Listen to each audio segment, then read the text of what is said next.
But first tonight, a growing number of motorcycle crashes on local roads. The most recent one just last night, 95 southbound in Pawtucket. A Woonsocket man was killed in that crash, and now state police are calling on drivers and bikers to be more aware.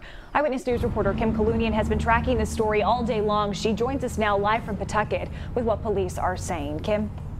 Well, Caroline and Mike, police tell us that the crash here on 95 in Pawtucket last night was the 12th fatal motorcycle crash of the year. That's more than double the number of fatal motorcycle crashes we saw at this time last year.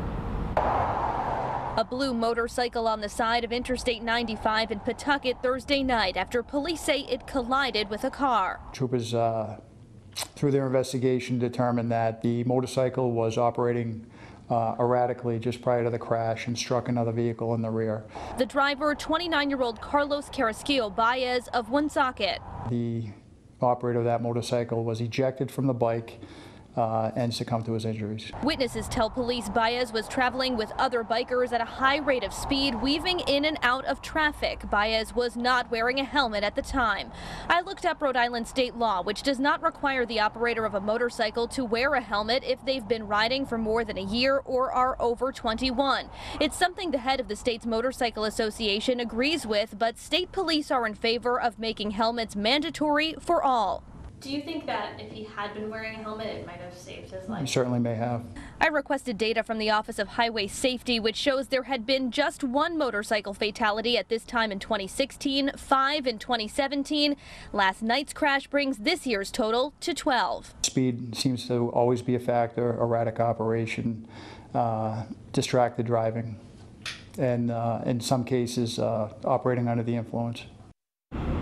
And police tell us it's just as important for drivers of cars and trucks to be vigilant for motorcyclists and to safely share the roads. Now, coming up new at 6, we'll tell you more about the victim of this crash and a scary situation. Police tell us he survived just last year. For now, reporting live in Pawtucket, I'm Kim Kalunian, Eyewitness News. First tonight, police are renewing warnings about motorcycle safety following yet another deadly crash here in Rhode Island. 29-year-old Carlos Baez of Woonsocket was killed after his motorcycle collided with another vehicle on Route 95 in Pawtucket last night.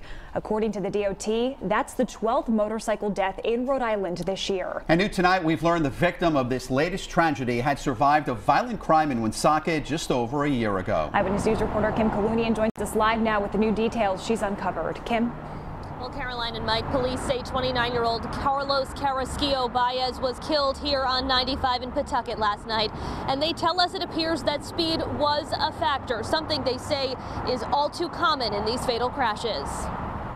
Don't operate a motorcycle under the influence.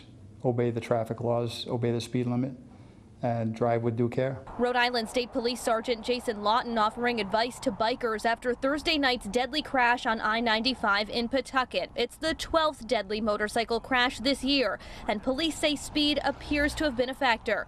The motorcycle driver, 29-year-old Carlos Carrasquillo Baez of Woonsocket, was ejected from his bike. He was not wearing a helmet. Do you think that if he had been wearing a helmet, it might have saved his life? He certainly may have. Police confirmed to Eyewitness News Carrasquillo Baez was a victim of a shooting last year, shot in the abdomen outside this Foundry Street home last March. Police at the time described his injuries as serious but not life-threatening. Now, in the wake of his death, state police are hoping to spread this message to motorcyclists and drivers alike. This time of year, there's a lot of motorcycles out on the highways, and I think just exercising good judgment and awareness. And Rhode Island state law does not mandate that the operator of a motorcycle wear a helmet if they are over the age of 21 and have been riding for at least a year. That's something the head of the Rhode Island Motorcycle Association tells me he agrees with, but state police say they'd like to see the law changed to mandate that all motorcyclists have to wear a helmet. Reporting live in Pawtucket, I'm Kim Kalunian, Eyewitness News.